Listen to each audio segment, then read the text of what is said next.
I'd say for those that are trying to get into pop, the indie pop genre and Lizzie McAlpine especially, it's more of a storytelling pop, which I think people think pop lacks the storytelling aspect of it, the personal emotional aspect of it, and that's totally not true.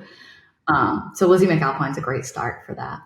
Hey, it's Mike Meiers from the Songwriting for Guitar podcast. Before we jump into this episode, if you're a songwriter, guitarist, and you're looking to advance your skills, gain confidence, and monetize your craft, be sure to check out songwritingforguitar.com for all our free resources. So let's jump into this week's episode.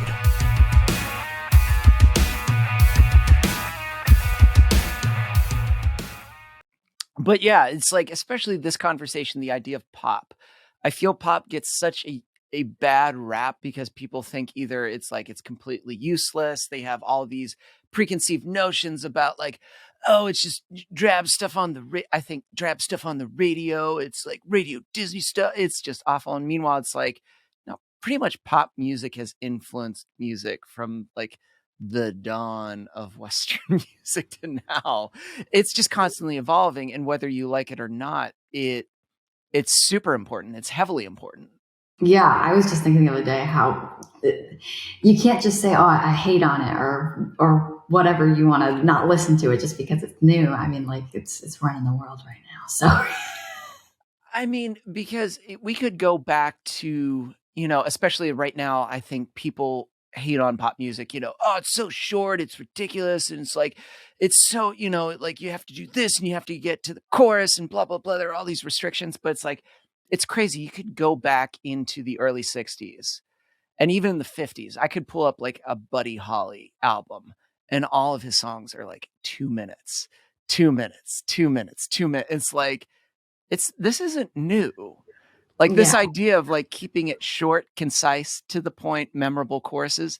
The Beatles were doing that. There's a whole album of Beatles singles that were pretty much super short, to the point, hooky choruses. yeah. And even today, when you hear the songs that were longer, you're hearing the radio edits on the radio. Yeah. They have the shorter versions that are played for the masses. But why do you think people have that?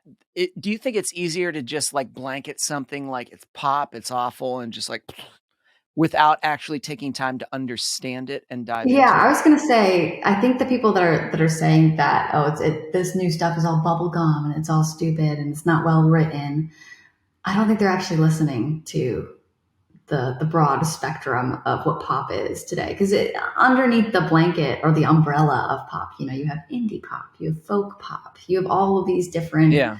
stylistic choices within that. And they all have their little elements. I mean, music is constantly growing on top of itself. You wouldn't have some of these artists without Led Zeppelin or Elvis Presley. You wouldn't have the artists today without the people that came before it. So you can always hear elements of that style of music in newer stuff. You just got to listen for it. People that are listening to metal might not necessarily like pop. But it's two completely different styles. Like Yeah. you got to give it a chance. At least you got to listen to it to understand that it's just because it's not your style doesn't mean it's bad music, is what I'm trying to say. You know what? I think I realized that because I was very punk growing up. And so, when you're punk, it's like, you Mm-hmm. can only listen to this. And it's just like, fuck the mainstream. And it's just like It's complete that Die sellout. Hard, yeah. Yeah. It's just like, but then I started teaching. And obviously I couldn't, if somebody brought in a song, I couldn't be like, hey, that's shit, I'm not teaching it. Instead it was like, oh yeah, totally. And I was listening to all this music. I was, oh, it's actually not that. Like, I remember being like, oh, neon trees, blah, whatever. And then I started to listen. I'm like, this is actually really good. Like starting to Yeah. dissect the structure of it and the melodic structure of it, the production elements. I was like, suddenly like, oh my God, this is really good. Yeah, I think it's easy to get like that mentality that was going around that everybody hated Nickelback. Why? Nickelback's great. They're good songs. Like it's just popular to hate on pop music sometimes when you think that your music's better, but you gotta give it a chance. It's interesting. I saw there was I think it was American Songwriter. They posted something with Nickelback, and all the comments below were people being like, it's just like, unsubscribed, unsubscribed. I can't believe you're doing this. I can't believe, like, and that's another thing too. I notice people that are the loudest sometimes about hating something aren't doing the thing. Mm. Like the ones that are just like outright complaining about something, zero contribution to music whatsoever. Yeah, yeah. I noticed when Taylor Swift's album came out, everybody was like, "Oh, well." People that didn't like Taylor Swift Okay. were like, "Oh, her lyricism, it's terrible. Her lyrics suck. She never writes about anything that's good, and all of her lines suck. Like, shake it off. Player's gonna play, play, play." Like, I get that. That is a style of pop music, but if you listen to her new album, it has some of the greatest lyrics I've ever heard that can Yeah. compete with anybody from the '60s or '70s. Their lyrics are amazing. So I think people aren't really listening to it. I mean, I think there's sometimes could it also be nostalgia that people just remember a certain Mm. time and a place where it's like it hit them? Because we were doing a cover recently of what was it? It was REM. Mm, Man, okay. Losing My Religion I was gonna say, okay. are not really good. Like we're sitting there and we were just writing it out, and Maddie was like, "So what's the lyric?" I said, "Oh, the ending we have to track." And she was like, "Cool, what's the line?" I was like, "Cry, try, fly, cry." And she was like, "Stop, it's not." And I was like, "No, no, no, I'm serious." It's just, I think sometimes we have this nostalgia of when we grew up. Maybe it's because like our hormones are a certain way and like everything is like impactful and we're like, this music means so much to me. And it's like, okay, that's cool. That's important. But music can also change. It can evolve. It can be something different. It doesn't mean that it's shit. It just means you may not necessarily like it. It may not mean something to you, but there's a huge percentage of people that are currently loving this thing. Yeah, I think some of the stuff that came out back then, if it came out today, it wouldn't have hit. Like, if you think about lyricism, like, we all live in a yellow submarine, a yellow submarine, a yellow submarine. Like, Beatles are great. They're great. Yeah. But like, you can't really say that everything that came out then was, gold, and everything that comes out now. Prolific and just like the most amazing thing ever. Yeah. And I think that some songs that if today, like some songs off of Taylor Swift's album or other artists like Lizzie McAlpine, an Yeah. indie pop artist, if those songs came out back in the '60s, I think they'd be a hit back then. I think that there's crossover there too. Yeah. Because there's poetic pop music that's out, and I don't think people realize that. And I was thinking about this too. You mentioned, there are songs that came out back then that now they probably wouldn't survive.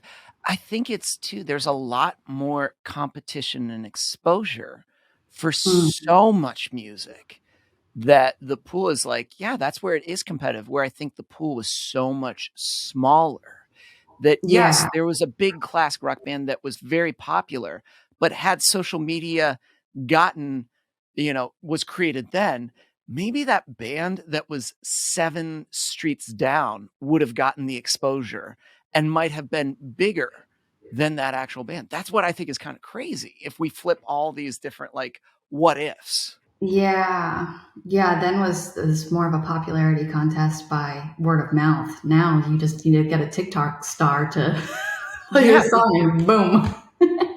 I think the level of competition and the quality of songs have to be, it's tough. It's But super it's not, oversaturated now because of how yeah. easy it is to access. Yeah.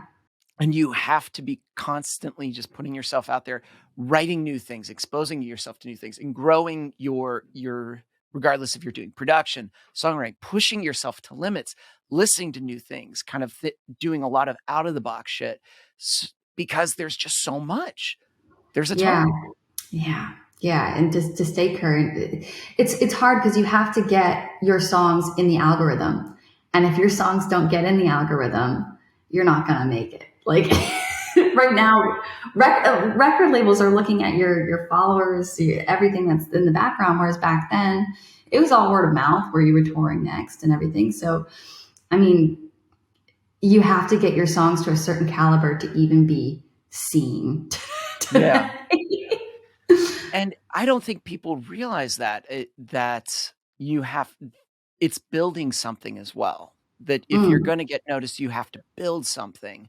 And a lot of these pop that when they say pop, they think they've been discovered overnight and just plucked from stardom, because I think that's the myth of almost like old school mentality of somebody, the A&R guy being like, I like your style. I'm giving you a fat record. It's not that. It's developed. I think people that write off Taylor Swift forget that she came to Nashville and she worked her butt off in like so many different studios and writing and writing and writing and writing and writing and writing and writing and writing and writing until things started to move in the Yeah, I direction. think the misconception with that is because you can technically get famous overnight by something like TikTok. Like you can go viral overnight, but your song that's not good enough is not going to go viral overnight. The work comes in before that overnight stardom takes Yeah. place. You have to put in the time to craft these songs that are going to make it, find the studios that are going to have the production that's going to make it.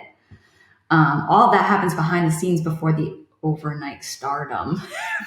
You know what I'm saying? Yeah. And it's seeking, I feel like, going to others that are doing it, learning it, I've been reading this book. I forget. I have to pull it up. Hold on.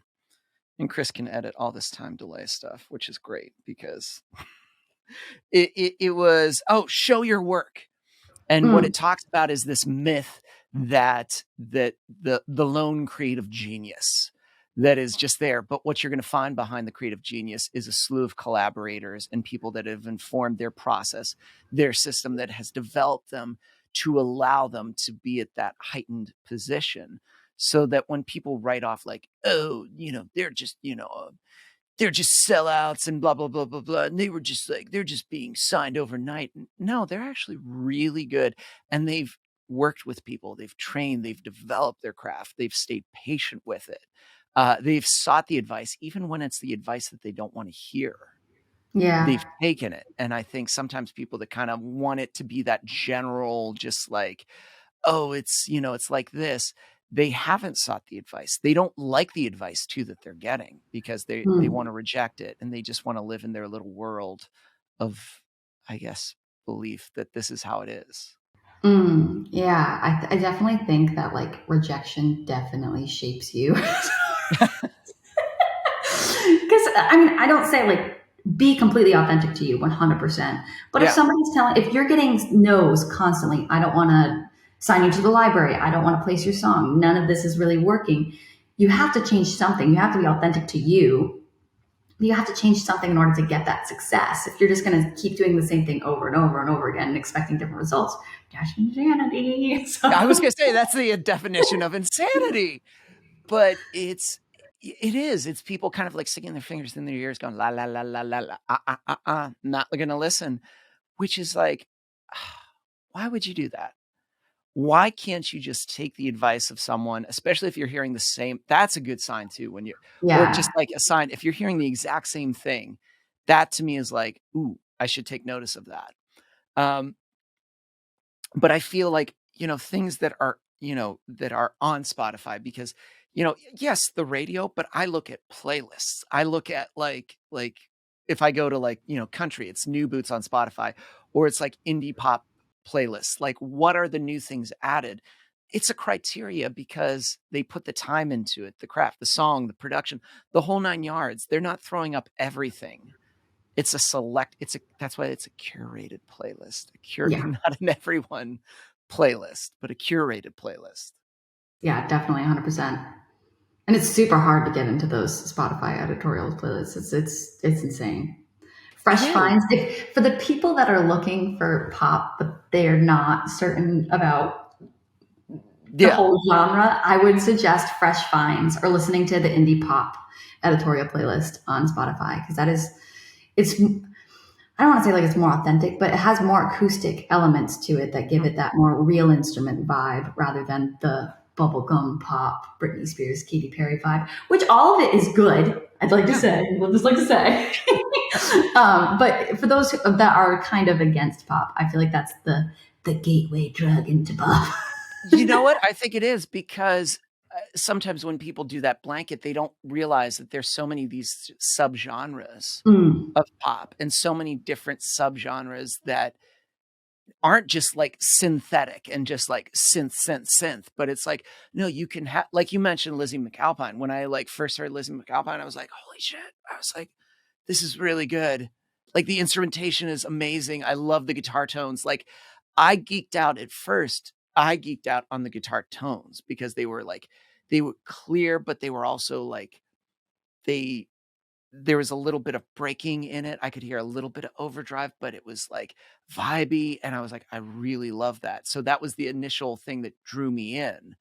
But that means whoever was producing that and shaping that gave a lot of thought to the textures to support her story. So that's where I have like the appreciation starts. And Yeah. that's where it just goes to another level. I'd say for those that are trying to get into pop, the indie pop genre and Lizzie McAlpine especially, it's more of a storytelling pop, which I think people think pop lacks the storytelling aspect of it, the personal emotional aspect of it, and that's totally not true. No. So Lizzie McAlpine's a great start for that. Yeah. So it's interesting because I was like, let's take like, you know, classic rock lyrics, and if we were to put them to like modern day pop singers, how much people would reject that. I think imagine Britney Spears covering American Pie. Like she was saying like bye bye Miss American Pie. And she was and people just be like, oh God, that is just like, but imagine Don McLean suddenly doing like hit me baby one more time. It'd just be so weird. I know, but it's just like it's interesting as those were flip flop. How would You can people make feel? "Hit Me Baby One More Time" sound super folky though. That would be cool. I know. I'm just like, I think he could just do it. But it just goes to show that I don't think people have an issue with it. It's just, it's something new. You're It's like totally trying to, right. Flipping that yeah. would be really insane to do. Like what's that song, "Highway to Hell"? Who is that by? I'm on the Oh, highway to hell. that's Who's that? AC/DC. Yeah, if you tried to, I don't. That would not work. Fergie doing Highway to Hell. I mean, let's just choose something bizarre It's and just like, terrible. but it's just like, it's immediately that. It's just like, let's try something. Let's take Stairway to Heaven, but Mm. let's have, I don't know, let's throw in Justin Bieber. There's a lady, and it just be so bizarre. And I think that's the thing too. It's just like if we were reverse everything, people would just, I think we have to step out of kind of that nostalgia bubble and realize like we've got to try some new stuff every once in a Yeah, it while. was a time. It had its time, and music now is going to have its time in 20 years as well. Exactly. The things we're talking about now, people are going to be like, yeah, I remember Lizzie McAlpine. That's cool. That's how they're going to talk about, how they talk about, I don't know, Mama Cass or, Joni Mitchell, or so. It's just there was a time and a place. Something else came, and guess what? Then that's going to have its time and its place. Then there's going to be something else. Music always moves forward. Which brings me to sync, Yeah, because if you were to do, like, let's say you're super into like Carole King yeah, or the Carpenters, right? And you do a song that's exactly sounding like that sounds dated like that. hmm A sync person is more likely going to pick them since they were popular during the time. You know, they're gonna want Stairway to Heaven. They're not gonna want to knock off Stairway to Heaven. They're gonna want to put that in their film so that people recognize it and know it. Whereas now with ads and stuff like that, you can have elements. It's nice. Sometimes I get briefs that are like, "Hey, have like a '70s undertone or have like a disco vibe," or you can get that, but it needs to sound original to now. You need to be able to tell this is a new song. This is a great for this commercial, right? I always feel like they call it like vintage undertones, where it's like Yes. it has a vintage and it's like, well, Undertones being the main word. it's like an accent and not meant to be the front and center main. Like, I think Miley Cyrus's Flowers totally has Yeah. like a super like vintage undertone vibe to Yeah. it because the bass and the drums, like I learned the bass part because I was just like, this is so good. It's so front, it supports the song.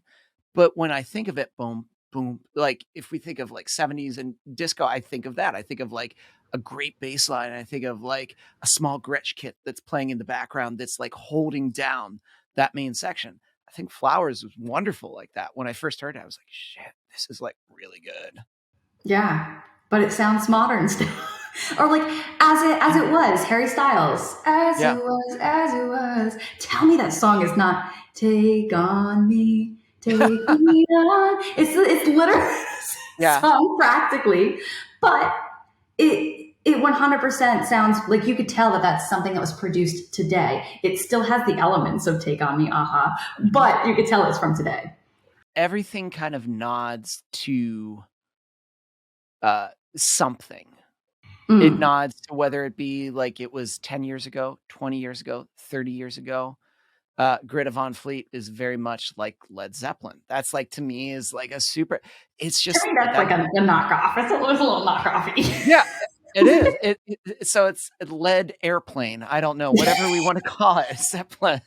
It's just like it's something that is similar to it. It has those undertones to it. Um, if we look at a lot of like pop punk that's coming out now, it's a nod to Oh, 90s. MGK.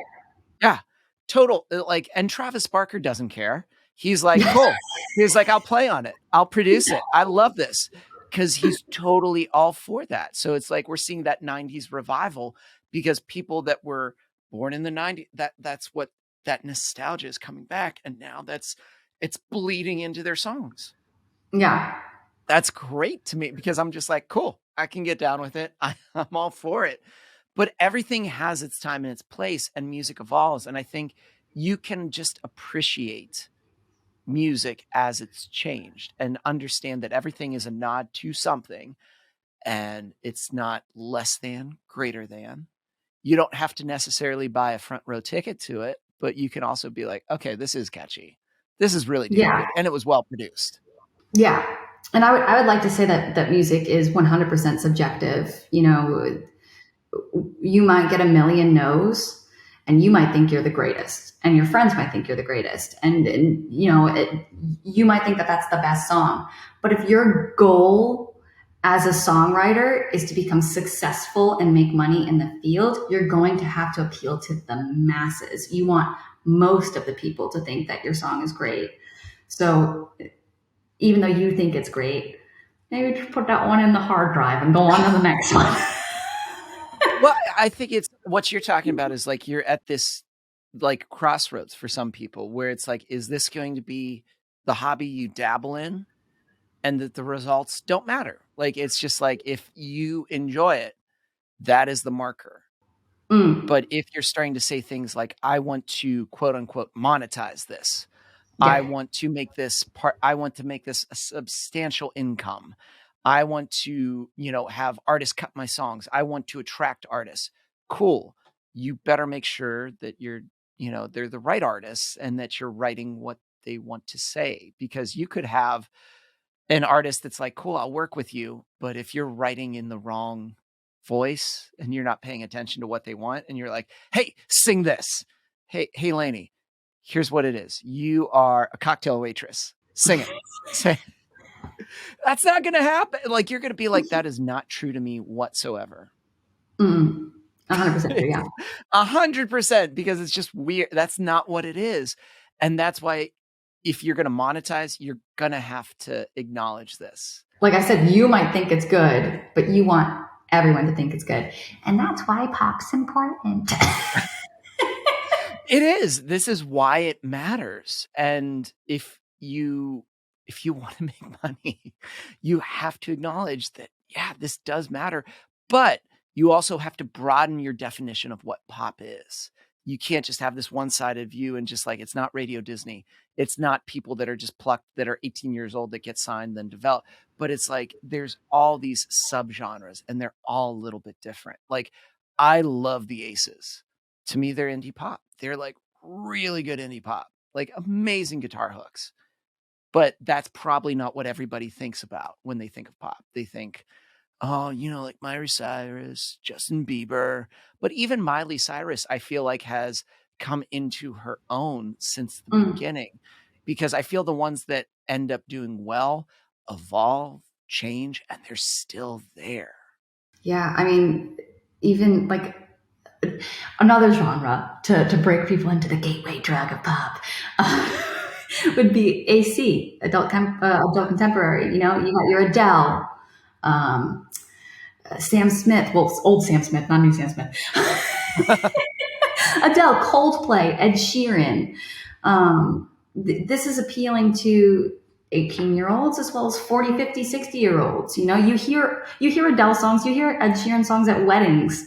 You know, like adult contemporary is also a great umbrella pop category to gateway drug you into that. Yeah, I think for people too, like I would even throw like Jack Johnson or just like Mhm. a Jason Mraz, where it's like you want some of the elements of like somebody playing an instrument, but you want it.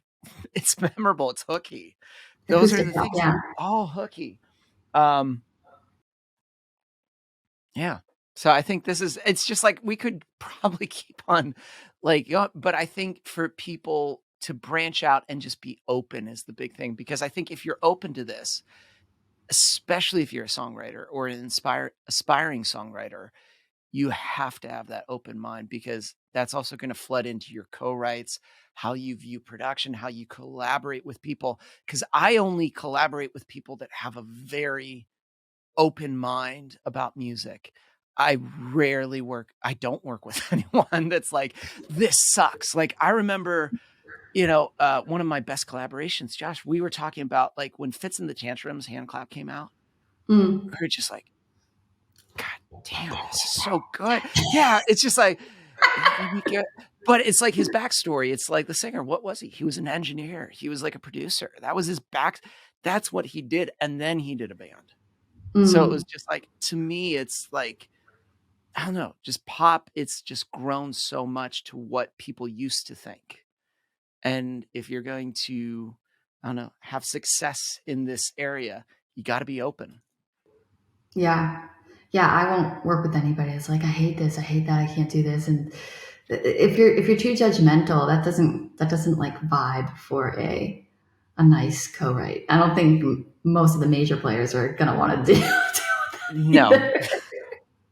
Let's imagine if you were a world, I don't know, just like, in the UN. Oh, maybe that's a bad example because they all but I'm like, I was trying to think of something where you have to be negotiable.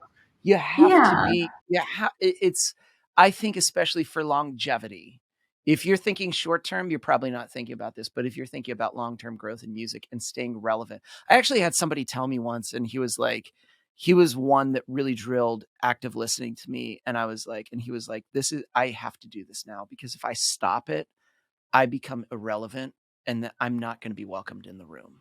Mm. And I was just like, that makes sense. So it's just like, understand what's coming out and listening and just keep on expanding your view of music, because that will always benefit you. That will never be something that's, I feel like, that hinders creative growth. Yeah. Yeah. That was very well said. End scene. So.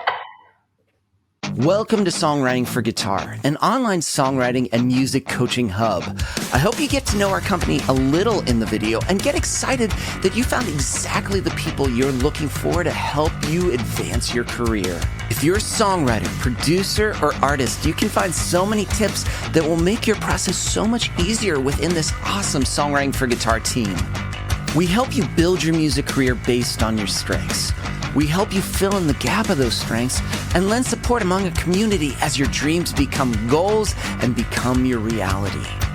We've helped hundreds of students hone their skills and get more confident in their craft, as well as thousands worldwide in our past webinars, boot camps, and through our podcast. So whether you're just starting out or you're looking to take your music career to the next level, we encourage you to explore our website, listen to our podcast, and get to know us. Join our community of successful and striving musicians and artists, and let us help you achieve your dreams in music.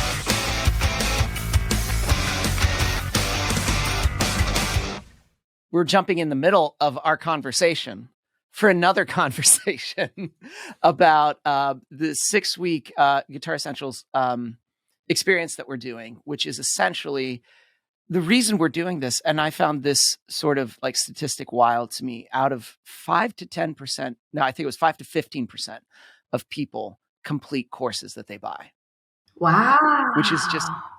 I That's know, so like, low. right? It is so low. And so I'm curious. So I'm in the small minority because any class that I've bought, I've like gone through and I've like finished. Like I took music licensing courses, production courses, a few like top lining course. Like it just really, I went through them, and it was just like, why?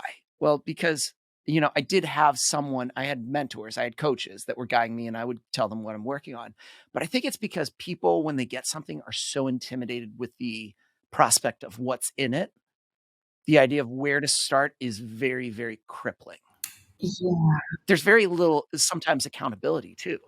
Yeah, you got to be willing to put in the work. You have to be willing. And if you know that you're going to be meeting someone and you're going to be talking and you have the opportunity to, and I think this is maybe sometimes the downside of an online course is you can't ask a question.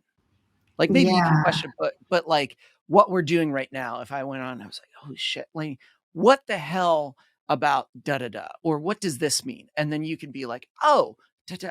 And if that one answer then is what I need to be like, oh, I was overthinking it, and allows me to then go through and continue on, because just that one little answer, but just a direct answer from someone was the thing to help me go to a next level. I think that's huge. Yeah, I would have loved to have a personal one-on-one because I have my music production courses I had to do at Berkeley Grow Online, and I didn't get that. It was really hard to stay motivated to Yeah. keep putting in the work. And this is great. The fact that people can have a personal connection to ask whatever they want. Yeah, and they can come to us. Like, and what we're doing with Guitar Essentials experience is, yes, you have all this pre-recorded material, but then we have a dedicated time that we're meeting weekly for 6 weeks in a row where you can ask questions. You can ask questions about your songwriting process as we're diving in. You can pick my head about like, well, should I always use this voicing when it comes to this? You can essentially ask the things as you're going along. So as you're starting to take the process, you can start taking notes in these lives and see what other people are asking. You can start taking, like, writing down other people's questions, because I find like just being in a group when people are asking, a lot of people ask a question. I'm like, oh, I didn't even think of that. And I like write down the answer. And it's just like, it's such a good way to have accountability, so that not only are you going to see through the entire process, but if you go through that, you're going to be guided by people that have done something with it. That's the other thing. It's not just somebody that we don't just talk about like songwriting and just like, oh, that's kind of cool. It's like, this is the thing that we do, the thing that like we get checks for, and then we cash in money, and this is how we make our income of what we do. And that's, not everybody gets that. They get someone that Yeah. talks about the thing, but they haven't done it for a while. Yeah. Yeah, we're both very hands-on. So So it's just like to have that, and that if you go through this process, and obviously the question is going to be yes, if you feel right now you're not in a place where you want to be, if you went through an entire process for 6 weeks that's guide modules on how to better utilize your guitar for songwriting, to understand modern song structure, plus you get to ask questions 6 weeks in a row, would you be better off? Yeah. It's just like, it's one of those like answers where it's like, yes, the obvious question is yes. And like, as this podcast is coming out, there's only 2 days left to join. So it's like, as you're listening to this and you're like, yeah, this sounds really good, in the description of the podcast, we have the direct link where you can sign up, because that's it. It's just going to be, you can get our course other times, but there's not a live element to this. But it's like, this is the one where we're like, hey, here's a live element because there's a need for it. And if we can help you get on that path so that you are further along than you are right now, that you actually take in the information more and actually apply it, and plus you get to ask questions, and plus you feel like that's the thing that you need, then click the link and, jump in. That's basically the thing. I don't know, but also too, just your perspective is fantastic, because I always just have the producer kind of like, I write songs perspective. That's it. You have the artist perspective because that's what you are. I'm not. I've just been out of that game for so long. other than just like writing with an artist. I'm not thinking in that live mindset. So I love that your answers and your replies come from that space. I'm just not in that space. Whenever somebody asks me, hey, do you want to play live? I'm like, no. I'm like, nope. Oh, man. No, I just can't. I'd rather just be here and just work on stuff, because that's where I know that's kind of like my zone of genius, where I work the best. Yeah, it's really important for me to have the full spectrum of artistry, to be able to do everything DIY. Yeah. So that's where I'm at. I love that. And so that's what you're getting in this live experience, which is so good. So 2 days left if you're listening to this podcast. So it's just click that link in the description. And then I think we're going back to the chat of you and me. So I guess send it back to us talking. So here we go. Hey, it's Mike from Songwriting for Guitar. Thanks for watching this video. Be sure to like and subscribe to the channel. And hey, don't leave. We got other cool videos you should check out too.